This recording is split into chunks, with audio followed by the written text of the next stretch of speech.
Friends, let me invite Dr. Pawan Kapoor, AVSM, VSM, and former Director General of Medical Service of Indian Air Force, Vice Chairman of RUS Education, and Vice Chancellor, Lincoln American University. It's like introducing Pawan Kapoor to this crowd is like taking coal to the whole castle.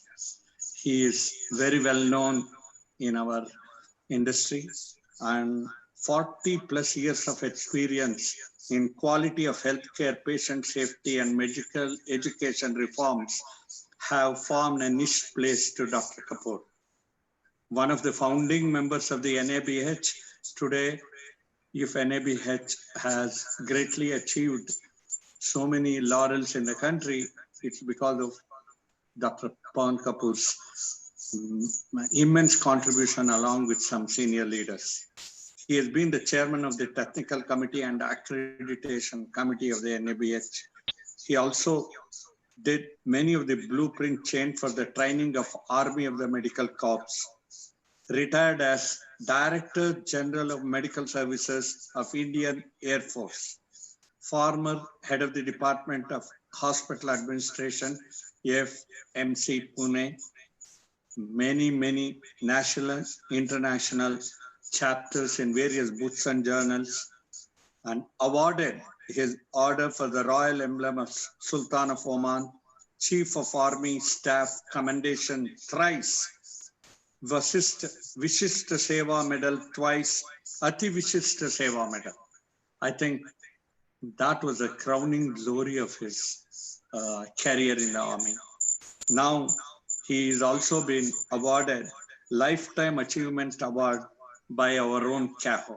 Sir, I welcome you and request you to give your remarks on the CAHOTECH and your sharing of your thoughts on this occasion.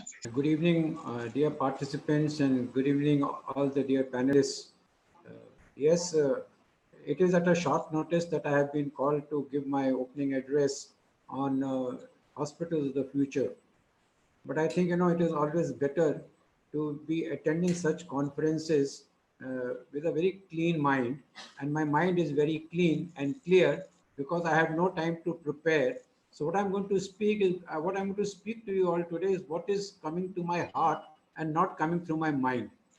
Okay, so I will tell you exactly what it is like to be a patient in such circumstances like COVID-19, how it has changed the entire thinking of the healthcare delivery setup. And when we plan for hospitals of the future, we should take forward the lessons that we have learned in this pandemic. Because it's not that important that this pandemic is going to stay forever. But we have learned certain lessons and certain failures have come, and there will be starking failures in the manner in which we have handled the healthcare delivery system. We have learned very fast, but we have failed someplace across the globe. It doesn't mean that only a country has failed, but as a total global healthcare delivery system, we have not been able to meet the initial challenges that were posed by the pandemic. In spite of our technology, in spite of our knowledge, we had the same mortality rate which we probably had in the Spanish flu in way back a century ago. And we are still doing the same things what we did then. So there's a time for us to now rethink our strategies for the future so that we are not taken by surprise when such type of events occur in a lifetime. Of course, may not occur in my lifetime, hopefully not, I don't expect it. But in everybody else's lifetime, we should be prepared in such a manner that we are not flustered and we don't keep looking at reactive solutions, because we should have proactive solutions with us. Now, what are the things that we need to do for hospitals for the future? We need to take into consideration certain factors. And I'll not talk about only quality and patient safety.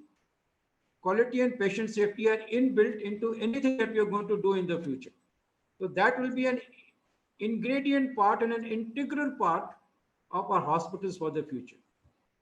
But we need to take to certain four factors which I think are very, very important. And they are not my factors. They have been discussed in all books of management in the past.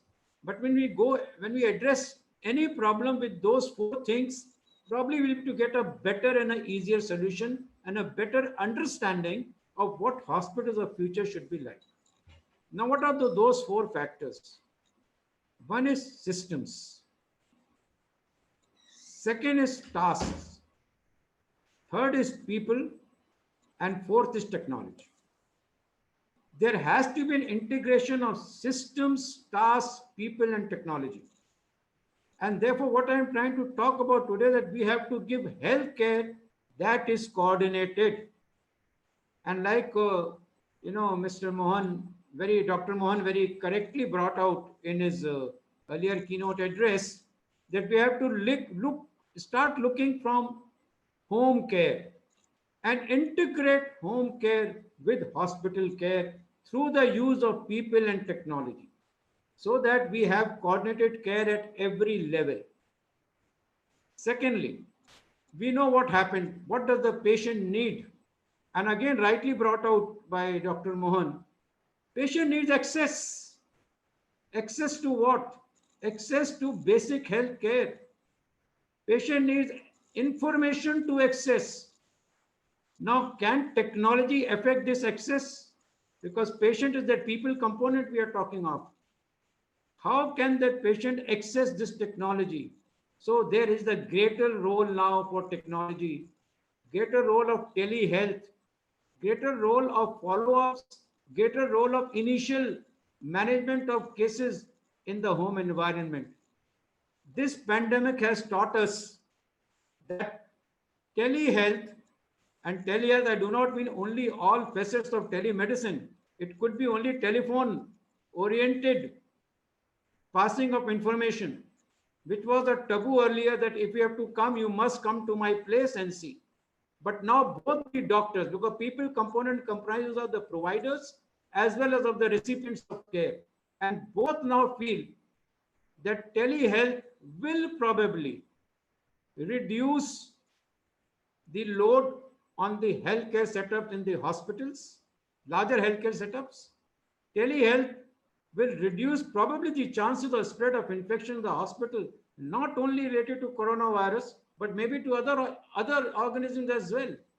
So telehealth and having a telechamber in the hospital, duly manned by experienced people, is one of the way forward that COVID-19 has brought out for us. So that is one aspect of technology which will mingle with the patients and the providers of care as a bridge to ensure that hospitals do not get overcrowded. The infection controls mechanisms start before the patient enters the hospital. So there's a screening done before that through telehealth. So that is one aspect where technology will help us to bridge, and hospitals for future will have to cater for separate discipline of telehealth and a separate department of telehealth within their own organization. And I can tell you who can man this. Today we say COVID-19, there are people with comorbidities, there are other people who have got, which are elderly people to whom the coronavirus has taken a special predilection. Such people can man such telehealth premises, who have the experience, the knowledge, and who will be able to do tele-screening for us. So we can create a setup in a hospital for tomorrow primarily for telehealth. And please, I'm not totally talking only telemedicine. Telemedicine may be a much wider concept, but telehealth is a concept wherein you can screen the patient in the home scenario, you can follow up the patient in the home scenario, you can prevent entry of unnecessary patients into your hospitals, and thereby prevent infections in the hospital. That is one point. Second is, there are a lot of things about hospital for the future. But again, like this pandemic showed us, when we need the beds, when we need the technology, it is not there. Even today, in the capital of Delhi, I keep getting calls, ki, sir, can you arrange for a bed for us? My father has become COVID positive. He's having breathing problems. I am getting no bed in entire NCR region. So when we plan for the hospital for tomorrow, we should be able to quickly shift in our gears and convert our areas into intensive care units by having a modular system of plan. Thirdly, in all these things, when we are making such hospitals, we have to be very careful now. NABH has been saying it since 2005. But from now onwards, we have to be very clear about isolation facilities and quick conversion from positive pressure to negative pressure ventilation. The technologies have to be there to quickly convert and change your positive pressure areas into negative pressure areas whenever situations like this arise, so that you are not running around that I do not have anything to put patients in my ICU with isolation rooms because I don't have them. Or else you have to focus on natural ventilation all over again and ensure that there is cross ventilation when you are constructing buildings of tomorrow. If such types of features cannot be re-engineered and restructured into your systems to quickly convert positive pressure areas into negative pressure areas. So therefore, technology has to be used in light of what is likely to happen. And therefore, my another point is that when we are going to build hospitals of future, we have to now, instead of focusing like we all focus on root cause analysis, we should focus on failure mode effective analysis, which means when we plan for a hospital, we should know where or we can fail in providing care and plug those areas of failure. There are too many things to be said. We can have too many strategies. We can have very brilliant strategies, but like what we say in the armed forces, the brilliance is only present and seen once it is executed. So therefore, when we plan hospitals for tomorrow, we build a safe strategy, keeping in mind the systems, the people, the task to be allotted to the people, the providers and the recipients, as well as the technology. Bring them together and let tomorrow be a tomorrow wherein we can say that the public health lessons learned have not gone waste, and we have built hospitals to cater to any eventuality. Thank you all very much for the opportunity and time. Jai Hind. Thank you, Dr. Pawan Kapoor. Truly from the heart, all those wonderful thoughts out of the experience came truly from the heart, and it is so very important to know what is going to be the change that is anticipated. Sir, on behalf of CAHOTECH, I truly appreciate your spirit and honoring us with your friends. Now we will go for question and answer. Two important aspects from your side we would like to know is, what is your gut feel on the research, the clinical research or equipment research that India is happening? Where is the actual bottleneck? And second is, what about the medical education? What is the need according to you from the heart? What is the requirement for the medical education need in India today? Dr. Pawan. Okay, thank you very much for those questions, because these are the questions which I am addressing right now, and that is medical education. I'll start in the reverse order because what I want to say has a bearing on the second question also. You see, medical education in India, in our times, and we always like to go back to our times, where when we came out of the medical college, we had these skills also, skill sets. Now when you come across, you have the knowledge, and if you ask these students, they have a great amount of knowledge. But when you talk about translation of that knowledge into skills, that is where a major deficiency is taking place these days. That knowledge is not being translated into skills. And that is what prompted the erstwhile Medical Council of India, now replaced by the National Medical Commission, to make a skill-based and competency-based curriculum.